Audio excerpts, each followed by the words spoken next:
Hello students, good morning. Once again I welcome you in the today's science class. But did you know that last timing we study about our last topic, that is the simple pendulum. First we want to know what is the means of simple pendulum. हम यहाँ पर जो अब बात कर रहे हैं ना वो होगी बेटा about the simple pendulum. Simple pendulum में क्या होता है देखिए आप. Suppose this is a main base may be wall. यहां पर एक कोई मेटेलिक स्ट्रिंग या थ्रेड लेकर के और हमने मेटेलिक स्ट्रिंग लेकर के एक पीस ऑफ वेट मतलब कि मेटेलिक बॉल वगैरह हो सकती है कुछ भी, हमने इसको यहां पर वेट लटका दिया और इसको हमने नेम दिया दैट इज स्ट्रिंग. और यहां पर होगा आपके पास दैट इज द बॉब. कल यहीं पर लास्ट हुआ था अपना. उसके बाद आगे सुनिए, ये है आपके पास simple pendulum. That is the simple pendulum. अब इस सिंपल पेंडुलम के बारे में बात करें, स्मॉल मास दैट इज ये यहां पर मेटेलिक बॉल भी हो सकती है और पीस ऑफ स्टोन भी हो सकता है. मेटेलिक बॉल और पीस ऑफ स्टोन, इनमें से कोई भी चीज आप इस जगह पर लगा सकते हैं.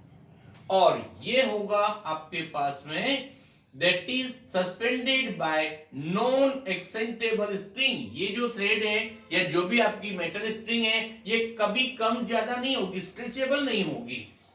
इस मास का नेम होगा बॉब. फिगर में आपको कुछ पता लग रहा है pendulum it at the rest, मतलब जब ये मान के चले कि ये थोड़ा सा एयर की वजह से लेफ्ट राइट अपनी मेन पोजीशन से मूवमेंट करेगा पर उसको हम नेग्लिजिबल मानेंगे. अब इसको बोलते हैं हम एक्चुअल में मेन पोजीशन. इसकी दूसरी स्ट्रक्चर ऑफ दिखा रहा हूं मैं आपको. सपोज ये आपके पास में मेन बेस हो गया, यहां पर ये मेटल स्ट्रिंग और ये बॉब. ये इसकी यहां पर पोजीशन ए है.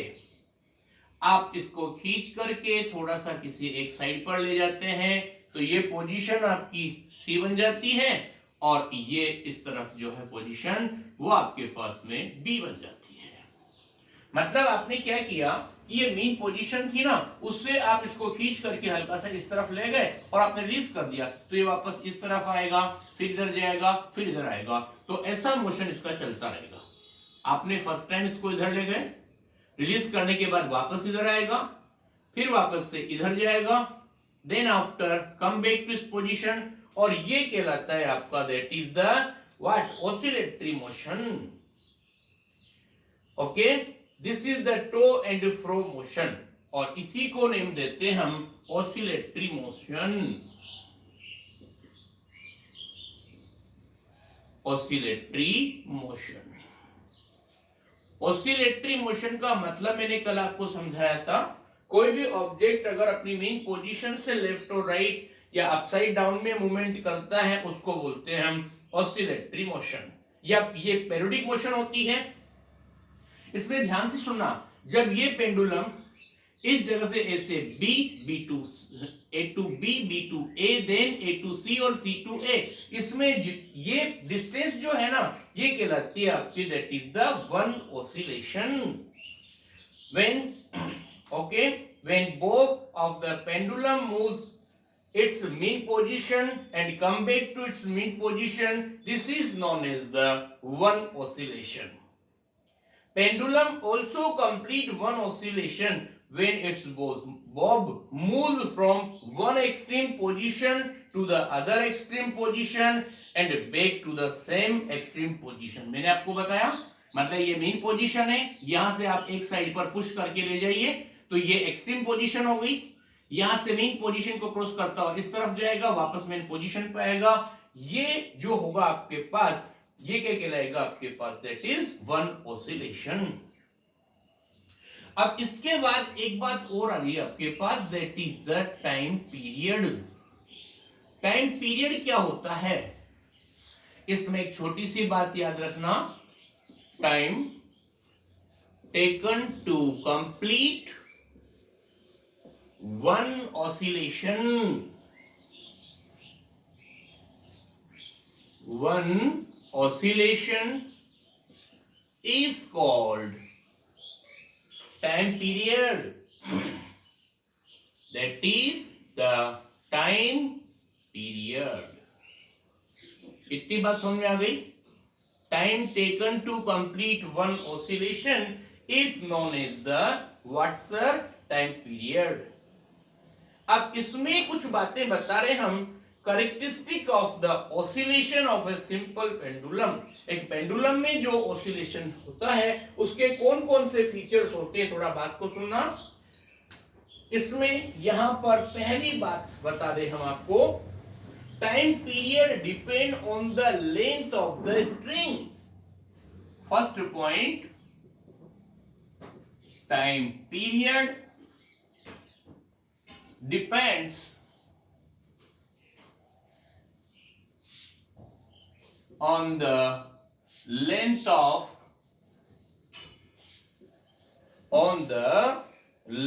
of the string, length of the string used। मतलब आप ये जो थ्रेड लेते हैं ना, वो जितना कम या ज्यादा लेंगे उसी हिसाब से टाइम पीरियड होगा। मतलब कि T is proportional to L हो जाएगा। मतलब कि सॉरी एक मिनट, यहां पर हम कह रहे हैं कि L is proportional to T। मतलब कि आपके पास अगर लेंथ ज्यादा है तो टाइम पीरियड ज्यादा होगा, लेंथ कम है तो टाइम पीरियड कम होगा। Time period of a simple pendulum does not depend on mass of Bob used with in reasonable limit. यहां पर ये जो आपने बॉब लिया उसके वेट के ऊपर डिपेंड नहीं करता है, तो ध्यान रखना। Time period does not depend on, that is the mass of Bob used, mass of the Bob used. कितना आपने वेट यूज किया उसके ऊपर कोई फर्क नहीं पड़ता है। Next number, that is the third point, the time period of pendulum does not depend extent to which bob at pendulum is displaced. यहां से अपन इसको कितना दूर ले जाते हैं, कितना पास से रिलीज करते हैं, उसके ऊपर भी डिपेंड नहीं करेगा। Time period does not depend on displacement, that is time period does not depend on, that is the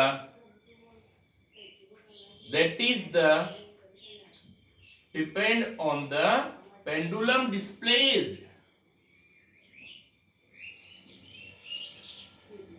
pendulum displaced, that is okay. इतनी बात समझ में आ गई। ये होते हैं बेटा आपके पास characteristics of the oscillation of a simple pendulum. अब आगे सुनिए आप, many time measuring device were used in different part of the world before pendulum clock become popular.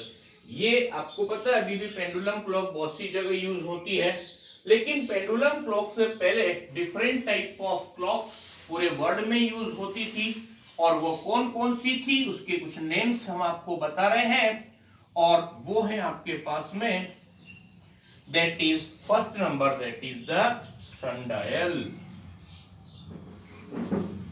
Sundial.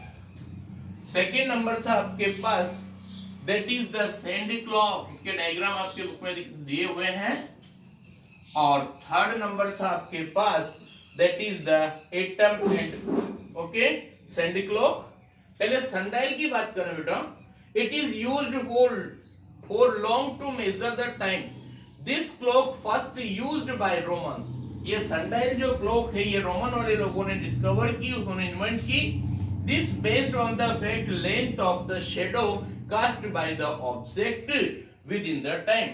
ये तो अपन ने देखा भी है, अगर कभी आपने किसी ऑब्जर्वेटरी को विजिट किया है तो यहाँ पर क्या होता है, सनडायल में एक सिंपल सी मेजरिंग लाइन होती है, वहां पर एक स्टिक को खड़ा कर दिया जाता है. मॉर्निंग टाइम पर उसकी शेडो कहाँ होगी, इवनिंग टाइम पर कहाँ होगी, ये सारा इसके हिसाब से इसकी शेडोज कम ज्यादा होती रहती है. और आपको पता है नून टाइम पर शॉर्टेस्ट शेडो होती है और फिर इसकी शेडो इस तरफ चलती जाती है. ऐसा प्रिंसिपल काम करता है इसमें, दैट इज द सनडायल. और सैंड क्लॉक में क्या होता है, 2 इस तरह के ग्लासेस होते हैं. ये इस तरह का अरेंजमेंट होता है और इसके बीच में यह छोटा सा होल होता है और ये ग्लास कंटेनर होता है. इसके अंदर सैंड भरी होती है. जैसे ही आप इसको मतलब यहाँ पर सैंड ड्रॉप बाय ड्रॉप जो है इसमें सीधा गिरती रहती है, फिर आप उसको उल्टा कर देंगे तो वापस से ड्रॉप गिरेगी ये सैंड पार्टिकल्स. तो ये प्रिंसिपल होता है बेटा सैंड क्लॉक का. These are all based on the fixed quantity of the sand passed through narrow passages in a certain fixed interval. और अब भी आप देख रहे हैं in recent timing atom and molecules of substance vibrate about mean position. Some clock are based on the oscillation of certain crystal like quartz. नाम सुना होगा आपने quartz. Quartz watches and clocks. Watches and clocks. ठीक है, quartz company काफी famous भी है. यहां पर दूसरी बात बता रहे हैं बेटा, the time keeping service in India are provided by National Physical Laboratory in Delhi. आपको पता है हर कंट्री की कैपिटल में एक टाइम कीपिंग सर्विस होती है और उसी से पूरे कंट्री का टाइमिंग होता है. It is only the clock that measure a time period with an accuracy of 1 millionth of a second. मतलब कि 1 सेकंड के 1 मिलियन तक का टाइमिंग हम इजीली मेजर कर सकते हैं जो प्रेजेंट में अपने पास डिवाइसेस हैं. ओके, उसके बाद सुनिए आप, इसमें कुछ ऐसे डिवाइसेस हैं जिनमें टाइमर यूज में लिया जाता है. फॉर एग्जाम्पल एक टाइमर, ट्रैफिक सिग्नल सुनना, that is the 1 millionth of a second. So please remember, पहले हम बात कर रहे हैं what is the means off timer. आपने कभी देखा है आपकी वॉशिंग मशीन चल रही होती है या ट्रैफिक सिग्नल वगैरह होता है या कुछ और, उन जगहों पर भी क्लॉक को यूज में लिया जाता है. मतलब कि जब एक टाइम में एक ही साथ बहुत सारी घटनाएं होती है तो उनको कंट्रोल करने के लिए टाइमर यूज लिया जाता है. स्पेशल टाइप ऑफ क्लॉक्स होती हैं और वो एक साथ एक ही टाइम में बहुत सारी इवेंट होती है तो उनको कंट्रोल करने के लिए टाइमर यूज लिया जाता है. That is the special type of clocks. Special type of clocks that is used to control, that are used to control, that are used to control the sequence of events, sequence of event. मतलब बहुत सारी जब घटनाएं एक साथ होती है तो उनको कंट्रोल करने के लिए इसके अलग अलग टाइप्स होते हैं, मैकेनिकल, इलेक्ट्रिकल और इलेक्ट्रोमैकेनिकल, डिजिटल. इसमें कहां कहां यूज होते हैं बता रहे हैं हम आपको. First number that is the egg timer.